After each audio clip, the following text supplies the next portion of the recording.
Okay, this is Cloud Provider Working Group meetup on Wednesday, November 22nd. We have Rob and Jago and me, Sid. I have just one item on my agenda that I want to talk about, which is end-to-end tests and how that fits into the whole test matrix thing that we've been discussing all these weeks. So, and also I was hoping to get someone who could help me with implementing the end-to-end tests, either for GCE or for AWS. I got a CCM working on COPS, which is used to start the end-to-end testing for AWS, but I haven't actually started writing the actual tests. And even if I did, I'm still wondering how it fits into the whole testing thing that we talked about the last few weeks. So if Jago, do you want to help me understand that? Sorry, typing notes and finding the mute button.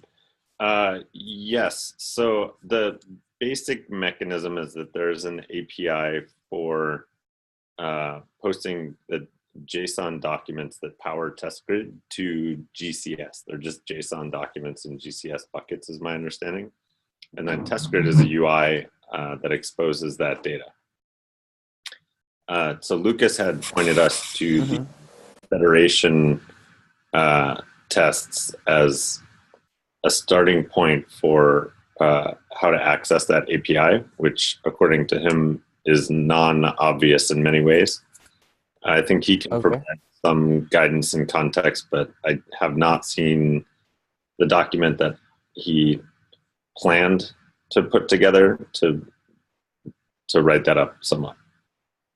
But generally what we talked about in the past and what I think is still a good idea is run the end-to-end tests in AWS, for example, and then post the results to that API, and then create a dashboard that has some reasonable set of tests. Maybe we start with the conformance test suite and exposes a single dashboard that shows multiple cloud providers so that we can correlate some check-in that breaks all or one cloud provider. And then I believe the test infra folks have been working on ways to alert based on some set of rules. And I don't have great insight into that, but I think it's worth putting some energy into that. I did talk to our eng-prod team corresponds to SIG testing, and I talked to our internal eng-prod manager about this as an area of focus, and if we can allocate some of our SIG testing folks to this effort as well, but I think that'll take some time to get together. Okay, so just the takeaways from that are one, I look at the GCS JSON API, which is in Kubernetes federation tests. Lucas thinks it's non-obvious, but maybe I can get in touch with them to find out what is needed there. That's one. The second thing the second takeaway was we need a dashboard that's going to summarize the information after running the tests, and this is going to be run on every check-in. Is that right?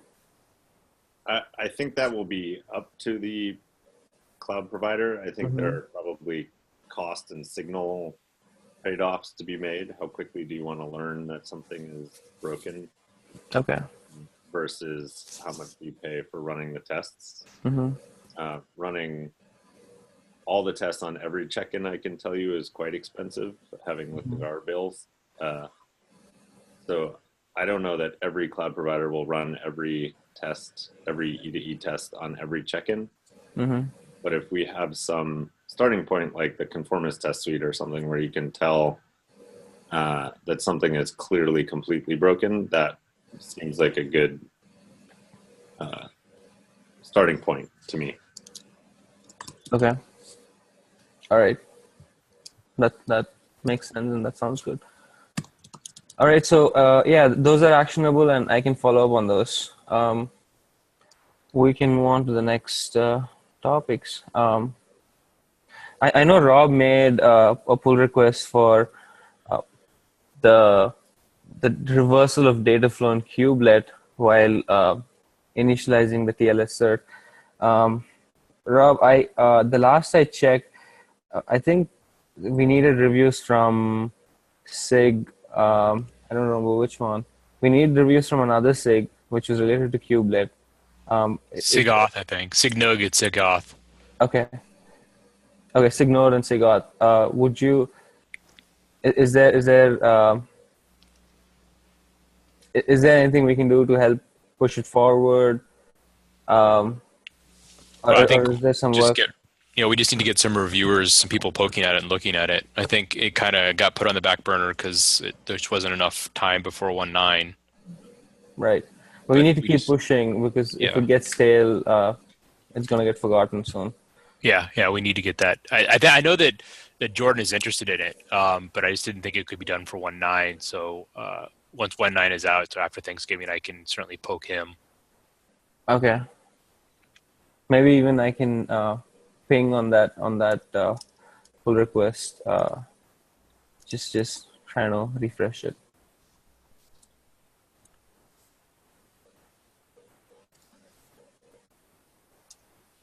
Yeah, I added them. I added SIGAuth PR reviews also to the PR.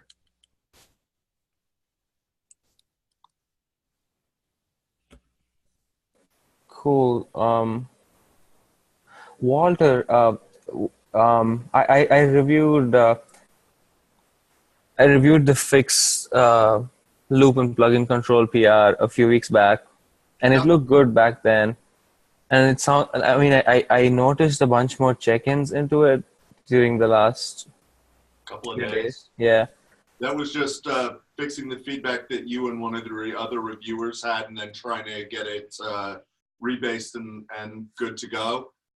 So right now, I think there's one unit test failing on it, which I'm looking into. And other than that, I'm just looking for either more feedback or an LGTM. But honestly, at this point, like as much as I'd like to get it in, I'm doubting I was hoping to get it in for 1.9, but if not, I definitely want to get it in at the very beginning of 1.10. Right. Right. Maybe we can even push it in for like 1.9.1. Yeah. I think it looked good. The only big question I had on that was the flag name itself, and we reached consensus on that last meetup, last community meeting. The PR has been changed to reflect the new name. Right, I noticed that, and did I add an LGTM, or let me check.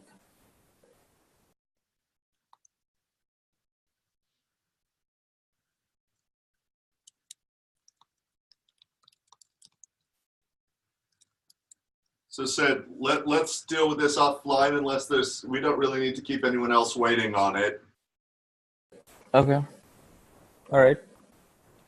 But yeah, I've got this one, and then I've got 2 more in the pipeline behind it. So we definitely have some stuff that'll start moving forward. Okay. There was a topic proposal for the Dev Summit at KubeCon for an update on cloud provider work. And I think, Sid, you had talked to Tim Hawken and Walter about that. I think Walter's still trying to figure out if he's going to make it or not. Yeah, that's one of the things for today is just trying to get the tickets.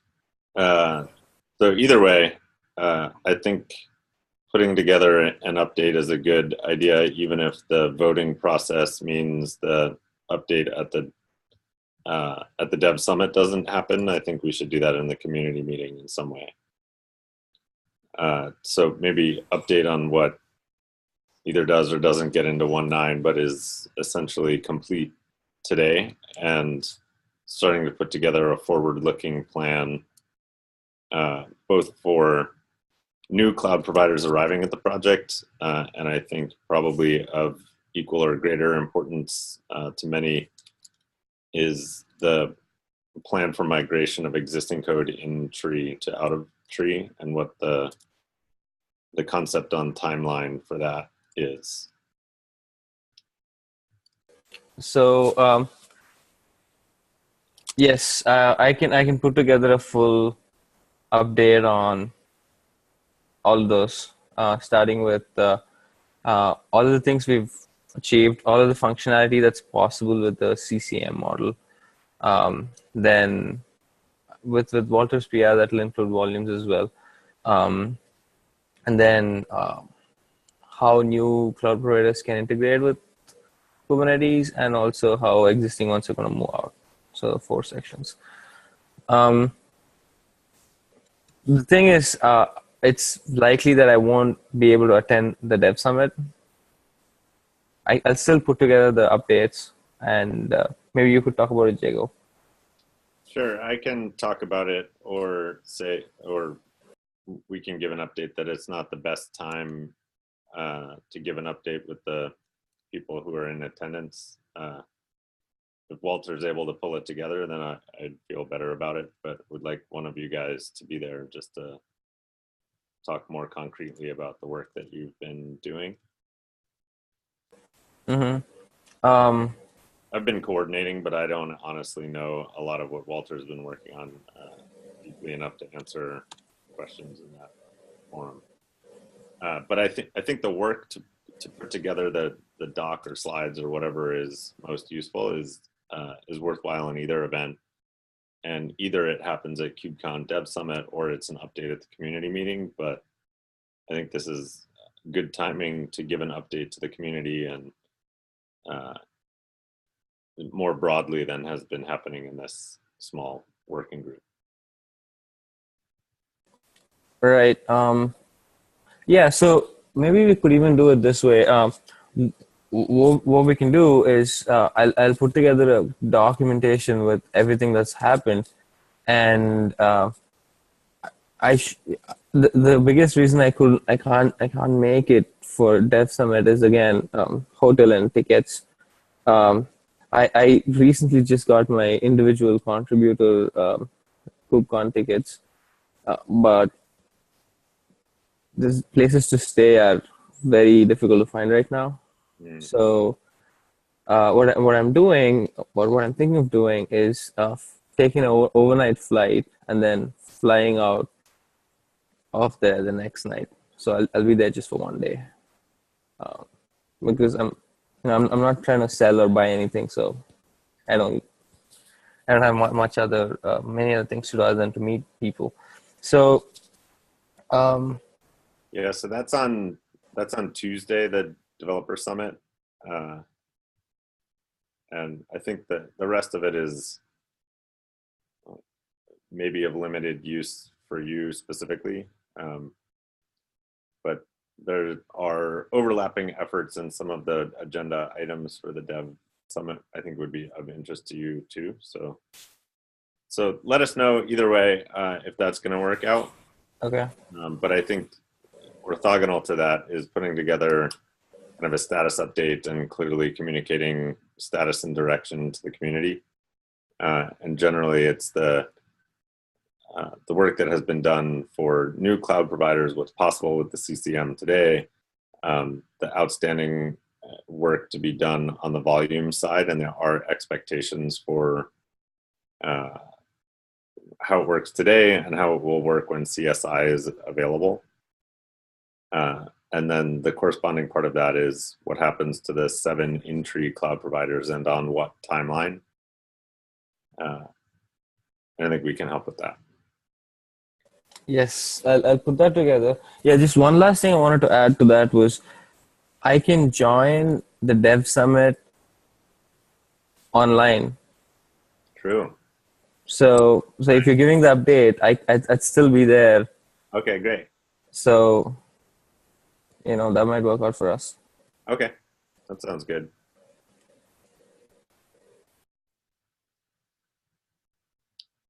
And then I don't know have you guys been paying attention? There's a new process, Kubernetes evolution process or something that spells KEP. Have you guys been paying attention to this?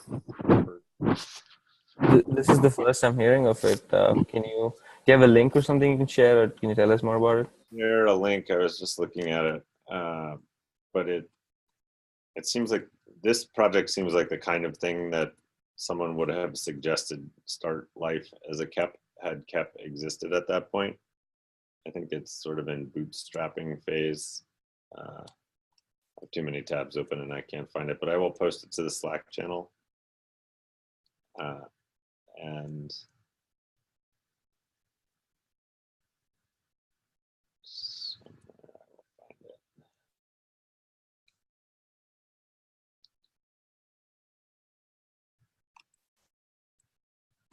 There we go.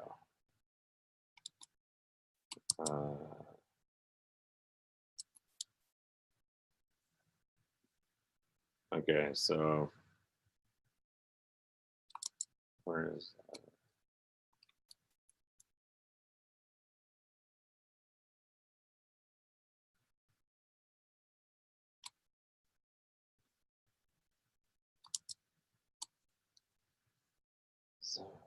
Okay, so I'm posting it in the notes document here.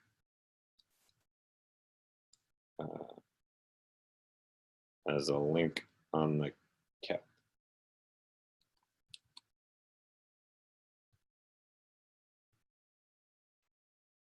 Okay, so if you follow that link,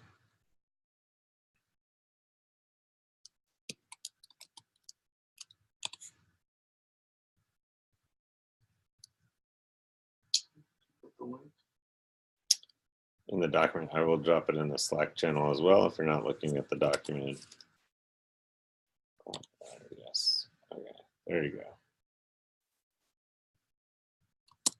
You find it? This sounds like a good effort. I mean, this is definitely needed, and if Tim Hawkin hadn't taken a personal interest in this CCM thing, yeah, I wouldn't have known of the process to even get it in. Sorry, So, say again? oh, I was just saying, I think it's great that there's a document for how, or there's a structure for how Kubernetes should evolve, because when I started with the CCM work like 1.5 years ago, there was none of this, and unless Tim Hawkin had taken his personal interest and put it into this, nothing would move forward. So I'm glad this is there, and we should participate. So even though this effort is already underway, this seems like a worthwhile process to try out and both give feedback to the process and also improve the visibility into what's going on in this working group. Yep, totally. I agree. I will see if we have a TPM who can help out with this, because I don't want to put more on your plate, Sid, and I'm not volunteering to do it right now at this moment. So I'll see if I can rally someone to try and lead this effort. Thank you so much. Absolutely. Okay, any other agenda items?